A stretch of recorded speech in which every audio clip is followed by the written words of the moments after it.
For more this morning, we're joined now by cardiologist and director of Cardiac Intensive Care Unit at Rochester Regional Health, Dr. Chris Feitell. Thank you, doctor, for being here today. We appreciate it.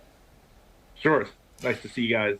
Yeah, good to see you too. This is, hard to believe that it's been a year since this, and it captured the attention of the nation. Tell us, if you could, a little bit about what exactly happened, because it was a situation that happened to Damar Hamlin that is pretty rare, but still possible. Right. Yeah. It's just an incredible story. It's hard to believe it was a year ago that we were all watching that game. Mr. Hamlin had commotio cordis, which is a direct impact to the heart during the game, and it triggered. It has to happen during a very specific point during the cardiac cycle, and it triggered a cardiac arrest event. And fortunately, if there was ever a place to have it, perhaps it was on a football field with trained medical professionals, and an AED was on site. And they were able to revive him and get him back. And the very fact that he's back in uniform and playing and on special teams and doing all that he's doing is a testament to how quickly they got to him. There was no damage done to his heart as far as we know. And it's just a remarkable story. Definitely one of those feel-good stories in sports.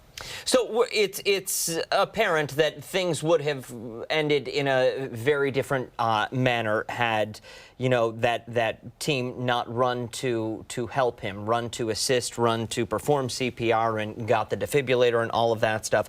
But talk to us, if you will, about the recovery process. What does that look like for somebody who suffers a major cardiac event? Right. Unfortunately, that's a loaded question because it really depends on the cause and what was the etiology. The challenge is that there are certain situations where he may not have been able to come back to play if there are certain congenital heart conditions and things that you inherit from your family. And certainly not everyone makes a full recovery after a cardiac arrest. So there could have been damage done to the heart that would have prohibited him from playing. And so the first thing his team most likely did, and again, I wasn't directly involved in his care, but certainly they would have done a full cardiac assessment. There's multimodality imaging, different studies that they can do to establish whether the heart's functioning normally, whether there's any damage done to the heart. And once you rule that out, it's really a graduated, almost cardiac rehab type program, ensuring that as we see him progressing through his training, there's no evidence of any structural damage, any arrhythmias or anything that's harmful to him. And then ultimately, it's the physical conditioning that gets you back into the swing of things. So first things first, making sure there's no damage done to the heart and giving him a full chance to recover. And it looks like he's done that in spades. We have obviously talked a lot about Damar Hamlin and the miracle that was, and we've also spoken a lot about the importance of learning CPR and the importance of knowing what to do in an emergency situation. Can you speak a little bit about the importance of getting certified, going and taking the class, and how it's something that most people would be able to do? Absolutely. Again, the silver lining here is Damar's done a great job being, whether he wants to or not, the spokesperson for this. But his partnership with the American Heart Association, my partnership with the American Heart Association, I serve on the local board here at Rochester Regional Health. Everyone is getting on their soapbox and advocating for bystander CPR. It is such a simple thing to learn. It shouldn't be scary to anyone. And Damar's case is case in point. Obviously, an AED is fantastic, and there's a lot of legislation and a lot of lobbying to get AEDs in more locations. But really, just innocent, simple bystander CPR done at the site when you see someone going to cardiac arrest is really what is needed. And so what we've seen over the last year has just been an incredible uptick.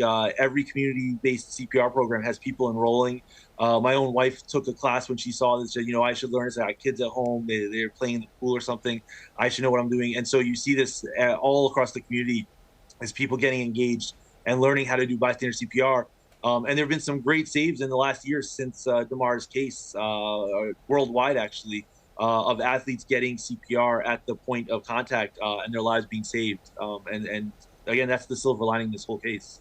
Is there somewhere you would recommend somebody sitting at home go if they want to learn more, if they want to take CPR? Do they reach out to the Red Cross? Do they call the hospital? Who do they reach out to? Great. I advocate for the American Heart Association as a great starting point. American Heart Association at heart.org has a lot of resources. I know for a fact, I can't speak to every hospital, but I know Rochester Regional Health has things on their website where you can get enrolled in classes. Most local fire departments and EMS stations offer classes. I've seen them advertised at libraries. Yeah. A number of resources you can go to sign up for a class, and Doc, the class, within an hour or so you can learn. I got to cut you off, but thank you so much for your time. We really appreciate it. Weather, traffic, and local headlines are next.